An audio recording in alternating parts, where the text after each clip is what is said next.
ఎన్నికల కమిషన్ మార్గదర్శకాలను అమలు చేస్తూ పోలింగ్ కేంద్రాల్లో ఓటింగ్ ప్రక్రియ సజావుగా జరిగేందుకు మైక్రో అబ్జర్వర్లు కృషి చేయాలని కాకినాడ జిల్లా సాధారణ పరిశీలకులు ఎస్ గణేష్, రాజేష్ జోగ్పాల్ పేర్కొన్నారు.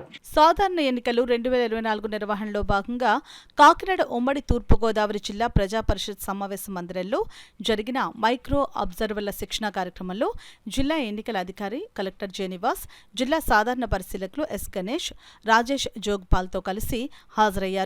కాకినాడ జిల్లాలో 356 సమస్యాత్మక పోలింగ్ కేంద్రాలు గుర్తించడం జరిగిందని, ఈ కేంద్రాల్లో మైక్రో అబ్జర్వర్లు విధులు నిర్వర్తించాల్సి ఉంటుందని జిల్లా ఎన్నికల అధికారి కలెక్టర్ జెనివాస్ అన్నారు. మైక్రో అబ్జర్వర్లు ఎన్నికల కమిషన్ మార్గదర్శకాలపై అవగాహన పెంపొందించుకుని విధి నిర్వహణలో రిపోర్టులు సక్రమంగా నమోదు చేయాలని జిల్లా పరిశీలకులు ఎస్ గణేష్ తెలిపారు.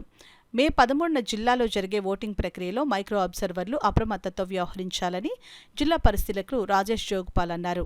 తమకు కేటాయించిన పోలింగ్ కేంద్రాల్లో పోలింగ్ ప్రక్రియలో జరిగే ప్రతి సంఘటనను క్షుణ్ణంగా పరిశీలించి ఎలాంటి సమస్యాత్మకమైన సంఘటన చోటు చేసుకున్నా వెంటనే జిల్లా పరిశీలకుల దృష్టికి తీసుకుని రావాలని ఆయన తెలిపారు. శిక్షణ కార్యక్రమంలో ట్రైనీ కలెక్టర్ హెచ్ఎస్ భావన, డిప్యూటీ సీఈఓ జిఎస్ రామ్గోపాల్, ఇతర అధికారులు తదితరులు పాల్గొన్నారు. Mentioned in 10% in the remarks column of the register of voters is black, then in polling stations wherein 10% or more remarks column of register of voters are black and it doesn't indicate any use of epic or alternate document, those will be taken for scrutiny by the observer. So when you are, it should not arise that they are not mentioning the remarks column. Remarks and in the column they will be mentioning a document. If it is only epic card, then EP if they mention it is fine. But if they are bringing the Aadhaar card, AD, last 4 digits has to be mentioned.